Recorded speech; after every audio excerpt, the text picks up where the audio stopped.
الرحيم. قال الله تعالى في الكلام المجيد والفرقان الحميد: يا أيها الناس اتقوا ربكم الذي خلقكم من نفس واحدة وخلق منها زوجها وبث منهما رجالا كثيرا ونساء واتقوا الله الذي تساءلون به والأرحام إن الله كان عليكم رقيبا. وقال الله تعالى: يا أيها الرسل كلوا من الطيبات واعملوا صالحا إني بما تعملون عليم.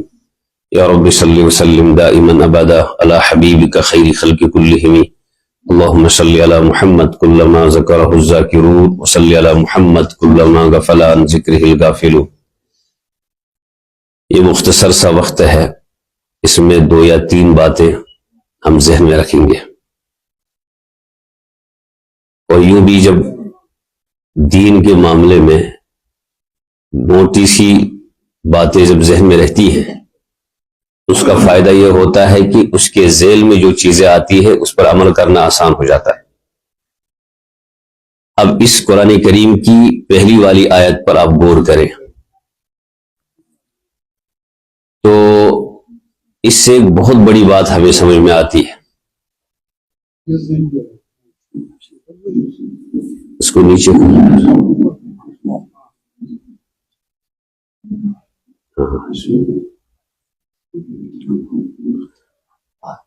آپ اس پر غور کریں. یہ آیت میں نے اس لیے منتخب کی اس مجمع کے لیے، آپ اور ہم سب نکاح کی مجلسوں میں موجود ہوتے ہیں، وہاں پر امام صاحب انہی آیات کی تلاوت کرتا ہے. مجھے ایسا محسوس ہوتا ہے، ہم یہ سمجھتے ہیں کہ شاید یا ایھا الناس اتقوا ربکم الذی خلقکم، اسی طرح یا ایھا الذین آمنوا اتقوا اللہ حق تقاتہ، یا ایھا الذین آمنوا اتقوا اللہ وقولوا قولا.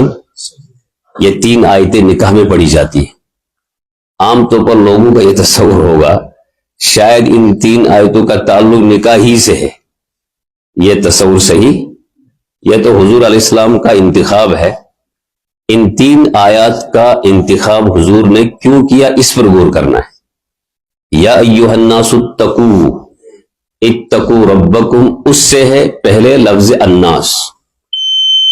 اب ناس میں ہمارے مفسرین کہتے ہیں کہ دنیا کا ایک ایک فرد داخل ہے. یعنی فرمایا یا ایھا الذین آمنوا اتقوا ربکم، ایمان والو اللہ سے ڈرو، مسلمانوں اللہ سے ڈرو. ایسا بالکل نہیں ہے. یا ایھا الناس اتقوا، اے لوگو. یہ کافر ہے، یہ مشرک ہے، یہ مجوسی ہے، یہ مسلمان ہے، یہ کچھ بھی ہے، فاسق ہے، فاجر ہے، یہ کوئی سا بھی ہے مگر انسان. اگر یہ انسان ہے تو اللہ اس سے کہہ رہے ہیں اللہ سے ڈرو. اس کا مطلب یہ ہے کہ اللہ سب کے لیے، اس کے لیے ہے. ایھا الناس اتقوا ربکم الذی خلقکم من نفس واحدہ. دنیا کے ہر فرد کو اللہ یہ کہہ رہے ہیں اے میرے بندو، تم کسی بھی مذہب سے متعلق ہو، تمہیں جو پیدا کیا گیا ہے وہ ایک فرد سے پیدا کیا گیا ہے. اس لیے ہمارے بہت بڑے عالم فرماتے ہیں، ہم کبھی کبھی کہتے ہیں کہ اشک خون رشت، کہا جس وقت ہم کہتے ہیں نا کہ ہمیں خون کا رشتہ ہے، اس وقت آپ کے میرے ذہن میں کیا ہے؟ ماں باپ کا رشتہ، بھائی بہن کا رشتہ، یہی تو ہوتا ہے خون کا رشتہ. لیکن قرآن نے اس پر رد کیا ہے. قرآن کہتا ہے ایھا الناس اتقوا ربکم الذی خلقکم من نفس واحدہ. دنیا کے اندر جتنے بھی مسلمان انسان بستے ہیں، ہر انسان دوسرے انسان کے لیے خونی رشتہ ہے. یہ قرآن کا اشارہ ہے. اس کا مطلب ہے کہ ہم ایک وہ شخص جو منکر خدا ہے ہونا نہیں چاہیے اس کو، ایک وہ شخص جو مجوسی ہے ہونا نہیں چاہیے اس کو. جو بھی دنیا میں مذہب یا دین یا طریقہ اختیار کرتا ہے تو اللہ کے اس قول کے اعتبار سے، اللہ کے اس پیغام کی روشنی میں ہم یہ کہہ سکتے ہیں کہ ہم ایک دوسرے کے لیے انسانی اعتبار سے خونی رشتے رکھتے. اس کو دوسری موقع پر اللہ نے فرمایا اے میرے بندو، میں نے تمہیں مکرم بنایا. وَلَقَدْ كَرَّمْنَا بَنِي آدم.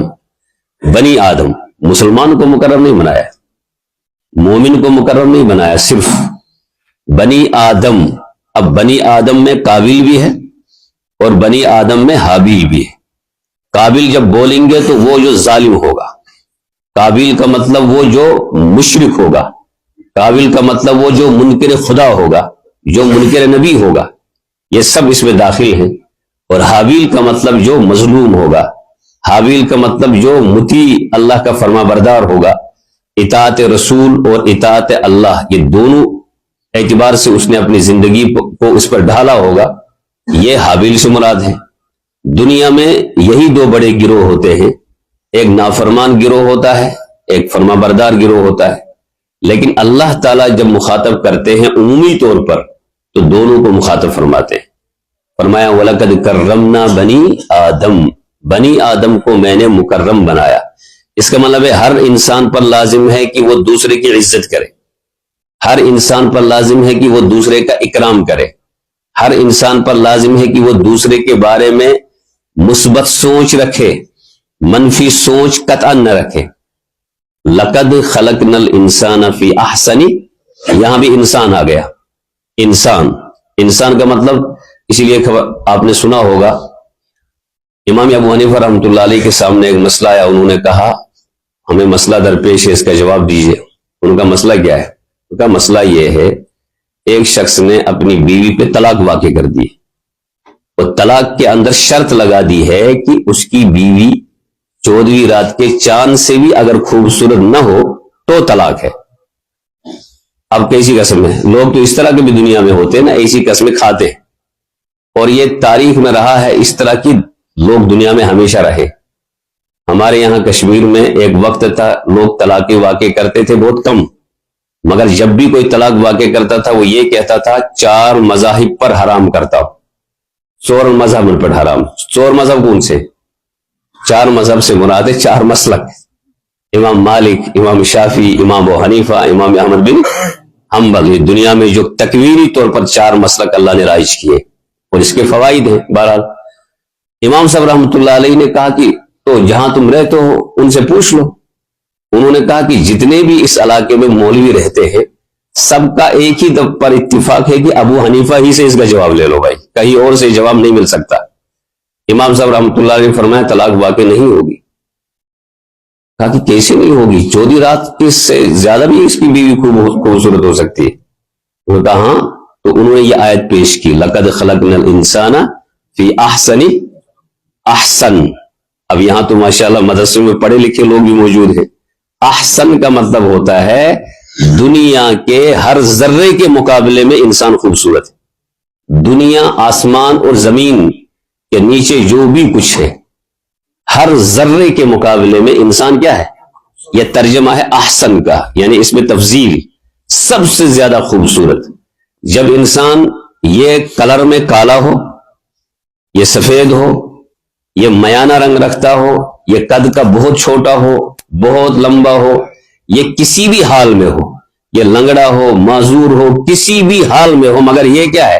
انسان۔ اس کے باوجود اللہ کہتے ہیں یہ 14ویں رات کے چاند سے بھی زیادہ کیا ہے؟ خوبصورت ہے۔ تو فرمایا طلاق نہیں ہونی چاہیے۔ لقد خلقنا الانسان فی احسن وَلَقَدْ كَرَّمْنَا بَنِي آدم یا ایھا الناس اتقوا ربکم الذی خلقکم من نفس واحدہ۔ اب اس پس منظر میں، یہ تو 3 آیتیں میں نے پڑھی ہیں، اس پس منظر میں آپ سمجھے انسان کو کتنا دوسرے انسان کا خیال رکھنا ہے۔ کیا سوال اب قائم ہوتا ہے آپ حضرات کے لیے، میرے لیے، ہم دنیا گھومتے رہتے ہیں، کیا سچ بتائیے نماز پڑھنے ہم آئے ہیں، حاضر ہیں مسجد میں اللہ کے سامنے، ہم کیا نمازیں پڑھنے کے باوجود، وہ لوگ جو تہجد گزار بھی ہیں، کیا تہجد پڑھنے کے باوجود کیا وہ ایک دوسرے کا خیال رکھتے؟ بحیثیت باپ کیا اپنے بیٹی کی تربیت کا وہ خیال رکھتا ہے؟ کیا اس کی عزت، اس کی عزت نفس کا خیال، کسی پر زیادتی کرتے ہوئے اتنا بھی خیال آتا ہے کہ قرآن نے تو مجھے اس سے منع کیا ہے؟ قطع نظر اس کے کہ سامنے کون ہے، یہ غریب ہے، کچھ بھی ہے، لیکن اگر یہ انسان ہے تو ہمیں اس کا کیا ہے؟ احترام۔ اس کو بہت آسان کر دیتی ہے وہ روایت جس میں نبی علیہ الصلوۃ والسلام کے بارے میں عجیب و غریب روایت ہے۔ یہ حضرت عائشہ کہتی ہیں ایک دن مجھے خیال آیا کہ میں گرم گرم روٹی کھلاؤں، کن کو؟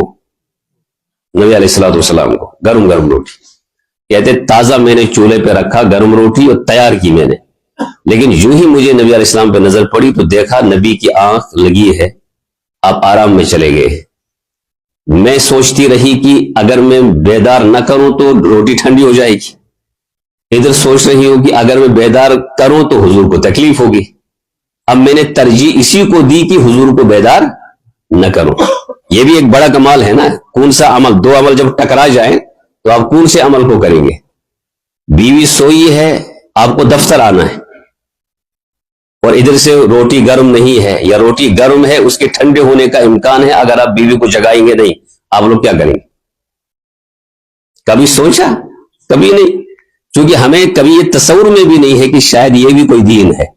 ہم تو نماز ہی کو دین سمجھتے، ہم تو روزو ہی کو دین سمجھتے، اور ہم نے کسی کو سلام کیا اسی تک دین ہے۔ دین ایک وسیع چیز کا نام ہے۔ دین کا مطلب 24 گھنٹہ دین ہے، دین کا مطلب بیت الخلاء جانا بھی دین ہے، نکلنا بھی دین ہے، بیٹھنا بھی دین ہے۔ صرف محدود نماز تک یا مسجد تک دین نہیں ہے، جیسے کہ آپ نے میں نے سمجھ لیا ہے۔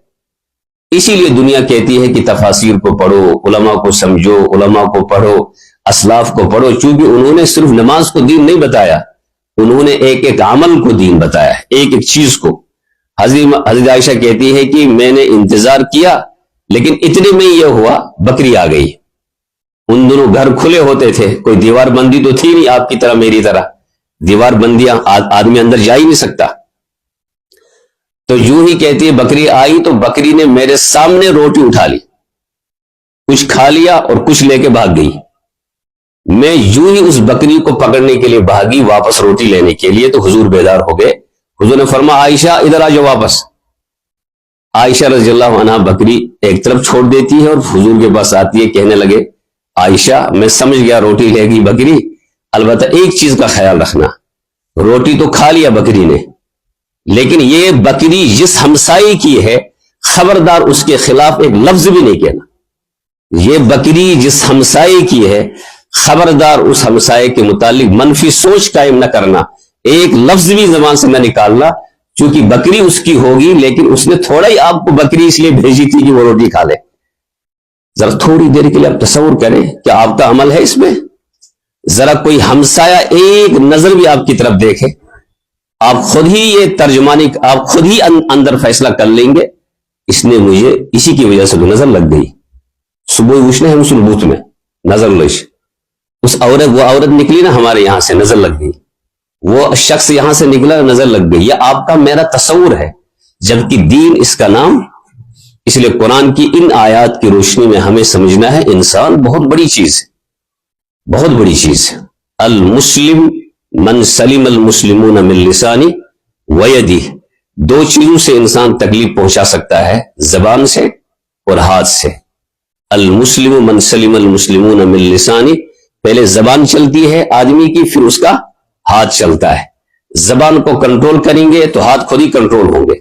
خاص کر ان لوگوں کے لیے بڑا مسئلہ ہے جن کے ہاتھ میں طاقت ہے، جو اس شعبے سے تعلق رکھتے ہیں، جن کو اختیارات دیے گئے، جو استاد ہے اس کو اختیار ہے، جو آپ کے شعبے سے تعلق رکھتا ہے اس کو اختیار ہے، جو حکومت چلانے والے ہیں ان کو اختیار ہے، جو باپ ہے اس کو اختیار ہے، شوہر ہے تو اس کو اختیار ہے۔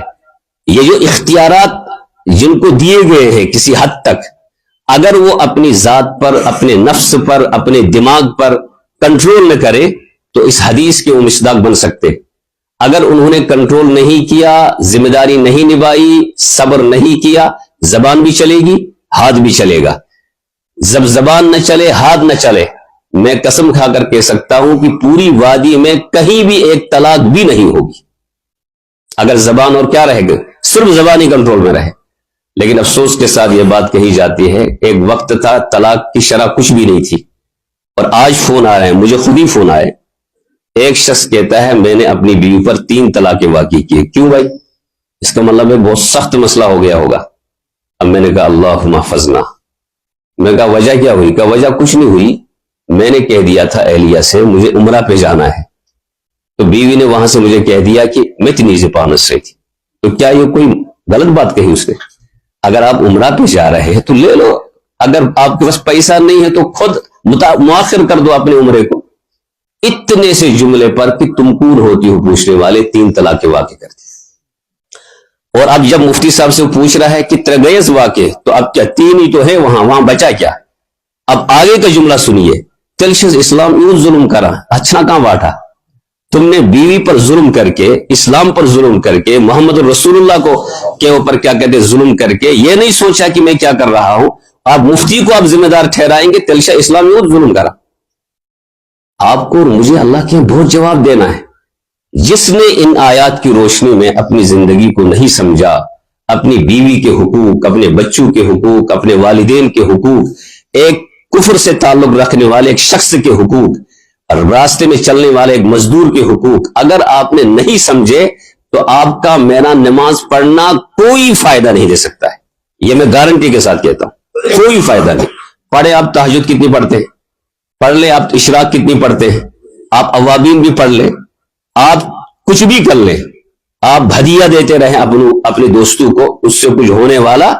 اگر ایک شخص کا بھی حق آپ سے ضائع ہو گیا، وہ ایک شخص آپ کو اور مجھے جہنم میں لینے کے لیے کافی.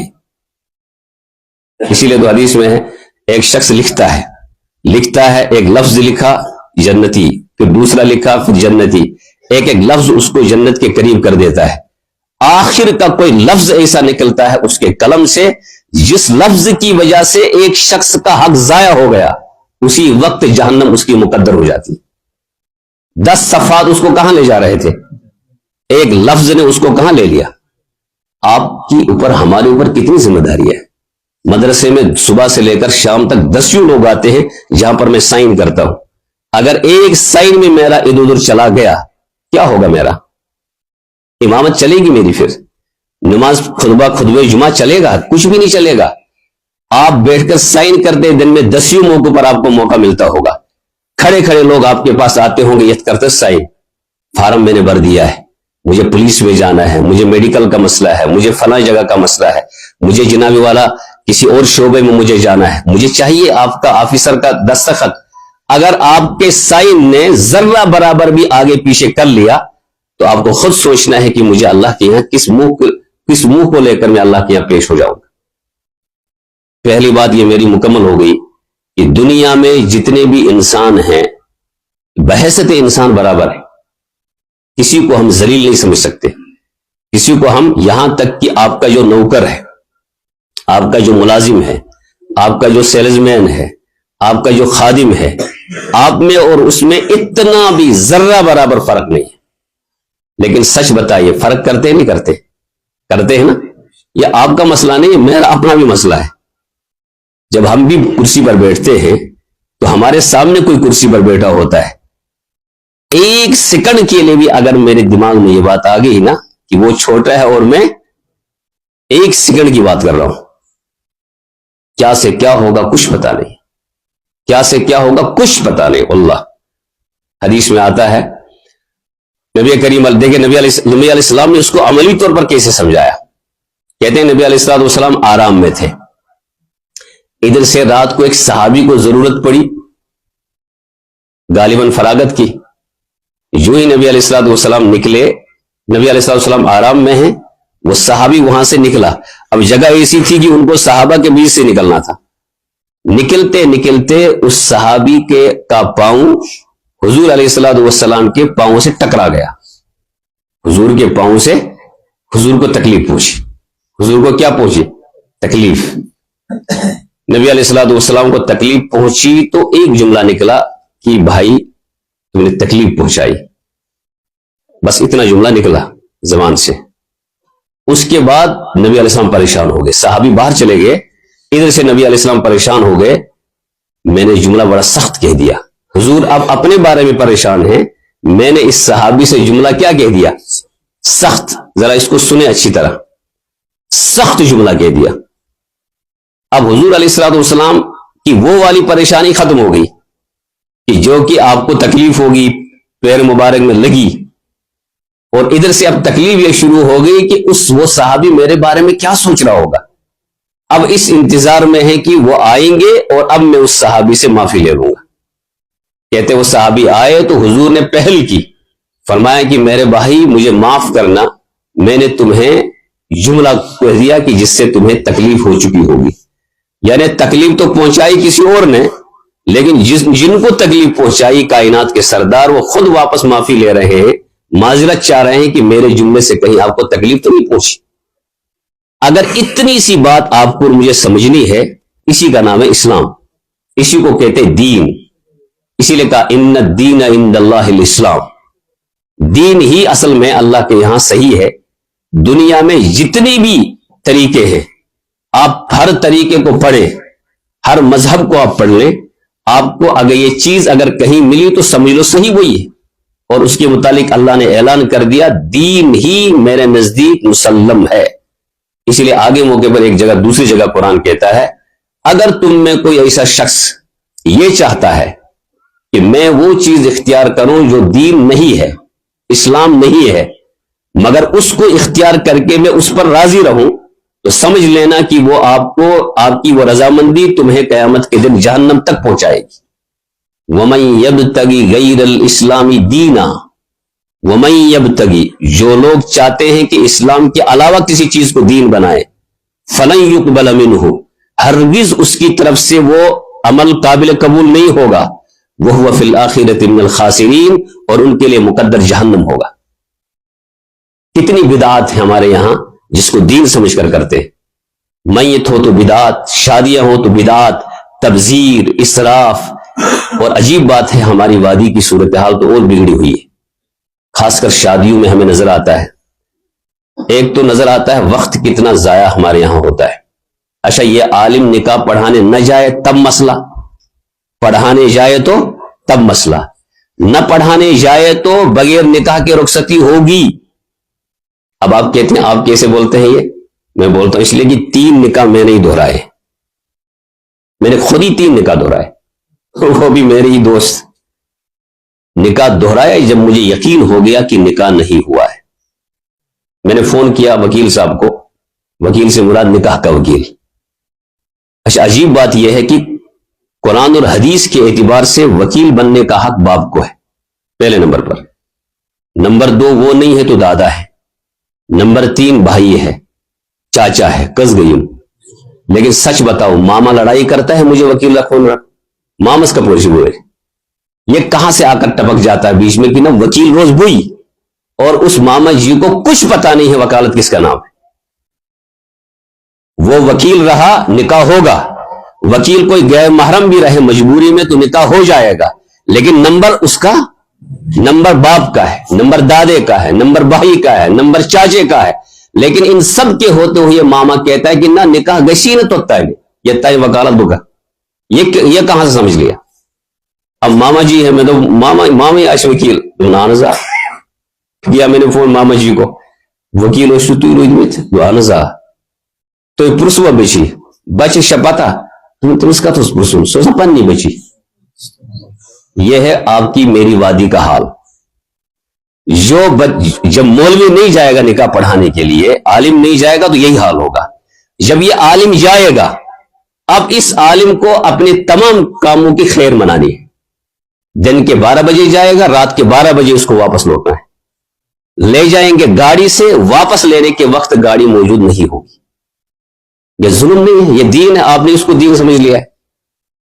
اس لیے قرآن کی اور حدیث کی روشنی میں ہمیں سمجھنا ہے کہ انسانیت کیا ہے، انسان کس کو کہتے ہیں، قرآن آپ اور مجھ سے مخاطب ہو کر کہنا کیا چاہتا ہے۔ دوسری بات بزرگوں یہ ہے جو میں نے آیت پڑھی ہے، یا ایھا الرسل کلوا من الطیبات واعملوا صالحا، یہ 100% قرآن کریم وضاحتاً یہ بیان کر دیتا ہے کہ تمہارا عمل ایک بھی قبول نہیں ہوگا، نہ نماز قبول ہوگی، نہ روزہ قبول ہوگا، نہ صدقہ قبول ہوگا، نہ زکوٰۃ قبول ہوگی، نہ حج قبول ہوگا، نہ نوافل قبول ہوں گی، جب تک کہ ایک شرط نہیں پائی جائے گی کہ تمہاری زندگی میں طیب اور حلال رزق داخل نہ ہو۔ گویا کہ نماز کا دار و مدار حلال رزق پر ہے، جمعے کا دار و مدار حلال رزق پر ہے، صحیح عمل کا دار و مدار حلال رزق پر ہے۔ اگر آپ کی میری زندگی میں حلال رزق موجود نہیں ہے، 101% یہ ہے کہ نماز قبول نہیں ہوئی، دین کا کوئی کام قبول نہیں ہوا۔ کیوں؟ قرآن تو شرط لگا رہا ہے، یا ایھا الرسل، اس رسول سے تمام رسول بھی مراد ہیں، اس رسول سے عیسیٰ علیہ السلام بھی مراد ہو سکتے ہیں، اور اس رسول سے خصوصاً محمد رسول اللہ بھی مراد ہے۔ یا ایھا الرسل، اے میرے پیارے رسول، اے رسولو، کلو، حکم ہے کھاؤ، من الطیبات، طیب اور حلال پاک چیزیں کھاؤ۔ جب حلال پاک چیزیں کھاؤ اب جا کر عبادت کرو، وَاعْمَلُوا صَالِحًا، اب عمل صالحہ کرو۔ اس کا مطلب ہے پہلے حلال طیب رزق چاہیے تو عمل ہوگا۔ اگر حلال طیب رزق نہیں ہے، گھروں میں نہیں، ہوٹلوں میں نہیں، مسجدوں میں نہیں کھا کر آئیں گے تو تب تک عمل صالحہ کا کوئی مطلب۔ اعمال صالحہ تب معتبر ہیں جب ادھر سے رزق حلال ہوگا۔ اگر رزق حلال نہیں، تنخواہ غلط طریقے سے آ رہی ہے، تجارت غلط طریقے سے ہو رہی ہے، کھانا پینا غلط ہے، مردار کھایا جا رہا ہے، غلط طریقے سے کھایا جا رہا ہے، اور وہ چیزیں پی جا رہی ہیں، کھائی جا رہی ہیں جن کو بنانے والے خود جنہیں وہ شرابی ہیں، جن کو بنانے والے خود جو ہیں وہ مردار کھانے والے ہیں، ان کو آپ استعمال اور میں استعمال کروں گا تو عمل کہاں سے قبول ہوگا؟ یہ شرطیہ ہے، شرط۔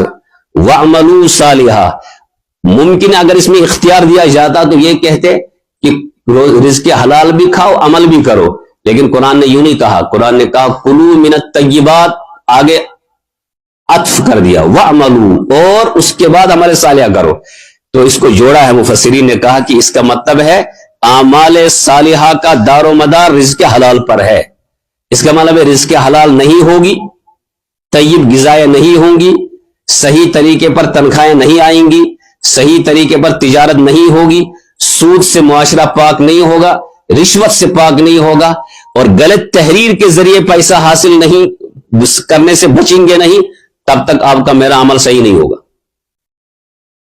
اسی لیے ایک لفظ کی وجہ سے آدمی فیل ہو جاتا ہے، ایک نمبر کی وجہ سے آدمی فیل ہو جاتا ہے، بلکہ اس سے کم پوائنٹ آ جائیں تب بھی فیل مانا جاتا ہے، تب بھی وہ فٹ نہیں ہوتا۔ تو قیامت کے دن اگر یہ پتا چلا کہ بھائی 1 روپیہ بھی اگر آ گیا غلط طریقے سے، بچے گا آدمی؟ دیکھیے اللہ کا فضل یہ الگ چیز ہے، لیکن معاملہ عدل کا ہوگا۔ فضل تو کسی کے ساتھ ہوگا، فضل سب کے ساتھ، فضل کسی کے ساتھ ہوگا، عدل سب کے ساتھ ہوگا۔ اور اگر فضل سب کے ساتھ ہوتا نا تو سب مشرک بھی جنت میں ہی جائیں گے۔ یہ دوسری بات تھی میری کہ ہم ارادہ کر لیں کہ ہم تنخواہیں، تجارت، مزدوری، کام، جو بھی جہاں سے بھی پیسہ، ذرائع پیسہ ہے، وہ ہمارا کیا ہونا چاہیے؟ حلال طریقے پہ ہونا چاہیے۔ ڈیوٹی حلال طریقے پر، آنا حلال طریقے سے۔ ہر ایک یا تو دسیوں میں مثالیں دے سکتا تھا لیکن وقت نہیں ہے۔ آخری بات یہ ہے، ہمارے بزرگوں میں ایک لفظ اس عنوان کے تحت ایک واقعہ بتاتا ہوں میں۔ سہارنپور میں ایک بہت بڑے بزرگ گزرے ہیں، آپ نے نام سنا ہے۔ ان کے پاس ایک شخص ملنے کے لیے آیا، جو ہی دروازے پہ کھڑا ہو گیا تو انہوں نے چراغ بجھا دیا۔ اس بزرگ نے اندر کیا بجھا دیا؟ کہنے لگے بتاؤ؟ کہا کہ حضرت آپ نے چراغ ہی بجھا دیا۔ کہا کہ تمہیں اپنی بات کرنی ہے نا؟ کہا ہاں۔ کہا کہ یہ چراغ جو ہے وہ طلبہ کے لیے ہے، آپ کی بات کے لیے چراغ نہیں جلا سکتا میں۔ اس سے آپ اندازہ کریں کہ رزق حلال کس کو کہتے۔ اگر میں آگے بھی چراغ جلاتا رہوں تو اب جو میں مدرسے میں تنخواہ لوں گا یہ حرام ہو جائے گی، میرے لیے اس کی کوئی گنجائش نہیں ہے۔ کیسے آپ کی میرے بچوں کی تربیت ہوگی؟ کیسے بیوی صحیح مانے گی آپ کی میرے فرما بردار بنے گی؟ کیسے آپ کے ماتحت لوگ آپ کے فرما بردار بن جائیں گے جب رزق حلال ہی نہیں ہے کہیں؟ کلوا من الطیبات واعملوا صالحا۔ اور آخری بات یہ ہے، آخری بات، یہ سب چیزیں ٹھیک ہوں گی جب ہم ایک شرط کو پوری کریں گے۔ المرء مع من احب، یہ حدیث ہے۔ محمد رسول اللہ صلی اللہ علیہ وسلم کے پاس آئے صحابی، کہنے لگے یا رسول اللہ مجھے تو بس آپ سے محبت ہے اور اللہ سے محبت ہے۔